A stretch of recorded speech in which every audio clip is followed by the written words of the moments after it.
Did you know that thousands of years ago, in the heart of Egypt, a series of events so surprising and terrifying happened that they are still remembered in biblical accounts?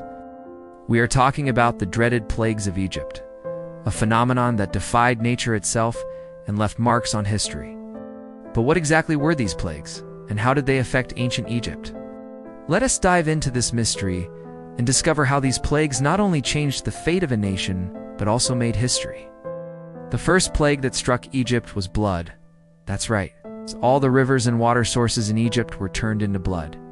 The Nile, which was the main source of life for the Egyptians, became a river of death. Not only the Egyptians, but also their animals suffered from this change. They couldn't drink water, couldn't fish, and couldn't farm. Can you imagine the tension and despair that gripped those people? Not to mention the difficulty of finding clean water in a desert where it was already rare. This was just the first of the plagues, and the worst was yet to come. Soon after, something even more bizarre happened.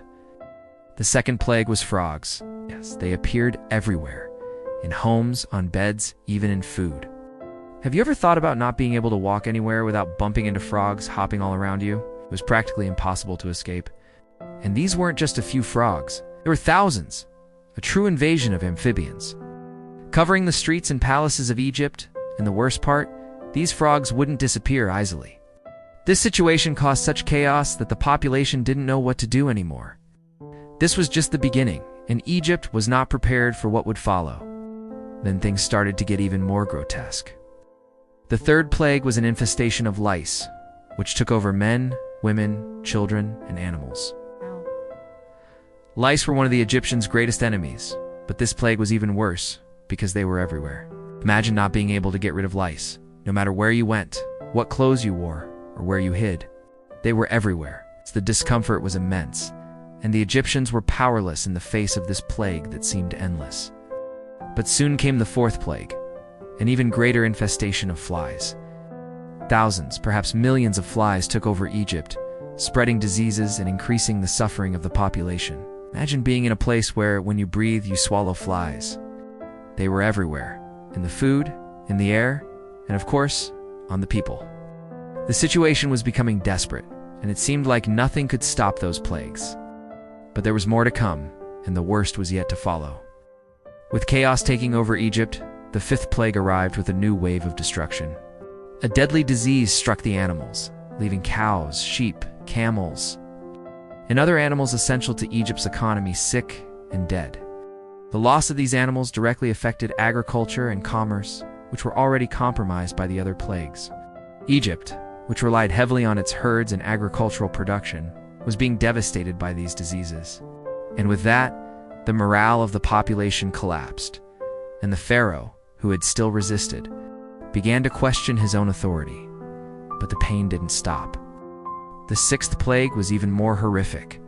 Boils, skin disease caused people, including the Pharaoh himself and his ministers, to be covered in painful sores.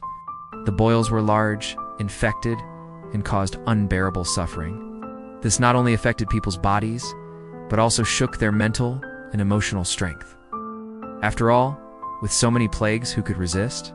It was clear that something much greater than simple coincidences was at play. Egypt was on the brink of collapse. Now, prepare for what was to come next. The seventh plague arrived with a destructive force: hail and fire. Imagine a storm so fierce that hailstones fell from the sky with such power, causing destruction and fires. The crops, which were already suffering from the other plagues, were destroyed. The hailstorm ruined the wheat and barley fields, leaving the population even more fragile.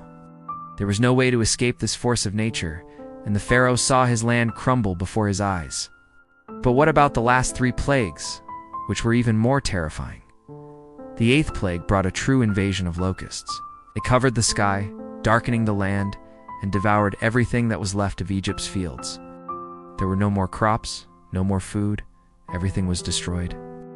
After that, the ninth plague followed, bringing deep darkness that covered the land for 3 days.